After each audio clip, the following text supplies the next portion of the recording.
በዓለም ላይ እጅግ ጥብቅ በሆነው እስር ቤት ውስጥ ሆነው በሻይ ማንኪያና በሳሙና የአሜሪካን መንግስት አፍንጫ ስር ሾልከው የወጡት እነዚህ 3 ሰዎች ዛሬም ድረስ በህይወት ኖረው እያፌዙብን ይሆን? አልካትራዝ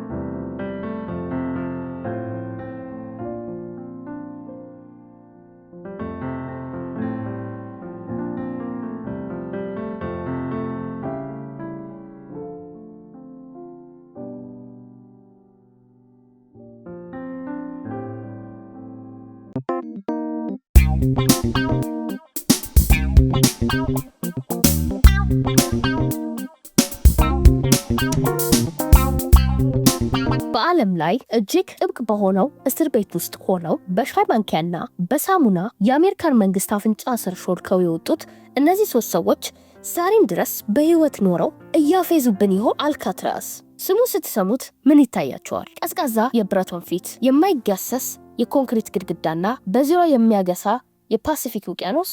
አዎ፣ አልካትራዝ ለ29 ዓመታት የአሜሪካ የፍትህ ስርዓት ኩራት ነበር። የማይበገረው ምሽግ ተብሎም ይጠራ ነበር። እዚህ ደሴት ላይ እስረኛ ሆኖ የመጣ ሰው ተስፋውን ደጃፉ ላይ ጥሎ ነው የሚገባው። እንደ አውሮፓውያን አቆጣጠር በ1934 እስከ 1963 ድረስ አልካትራዝ አገልግሎት ሲሰጥ እጅግ አስከፊ የሚባሉ ወንጀለኞች መከማቻ ነበረ።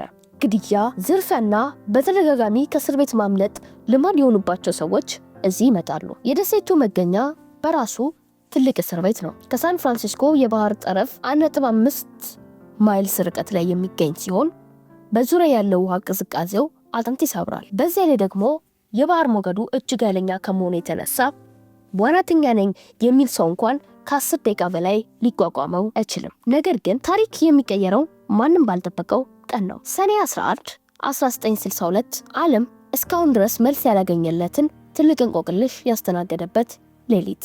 ምክንያቱም አሁን የምንኖርበት ዘመን ክትትል የበዛበት ዘመን ነው። በየመንገዱ ካሜራ አለ። ስልካችን የት እንዳለን ይነግራል። ባዮሜትሪክ መረጃዎቻችን በመንግስት እጅ ናቸው። ነገር ግን የአልካትራዝ ታሪክ የሚያሳየን አንድ ትልቅ ሀቅ አለ። የሰው ልጅ አእምሮ ከማንኛውም ቴክኖሎጂ በላይ መሆኑ ነው። በአሁኑ ሰዓት የሳይበር ደህንነት ስፔሻሊስቶች ዚሮ ዴይ ቨልነራቢሊቲ ይሉታል። እነዚህ 3 እስረኞች ያደረጉትም ይህንኑ ነው። ማንም ትኩረት ያልሰጠውን፣ ማንም ያላስተዋለውን ጥቃቅን ቀዳዳ በመጠቀም ግዙፉን ስርዓት አፈረሱት። ዛሬ ላይ በቢዝነስም ሆነ በቴክኖሎጂ ዓለም ስኬታማ ለመሆን ልክ እንደ ፍራንክ ሞሪስ ስርዓቱ ያላየውን ስንጥቅ ማየት መቻል አለብን። ይህ ታሪክ ስለ ወንጀል ብቻ ሳይሆን ስለ ስነ ልቦናና ስለ ትዕግስትና ስለ ጥበብ ነው። ፍራንክ ሞሪስ ተራ ሰው አልነበረም። በአይኪው ፈተና 133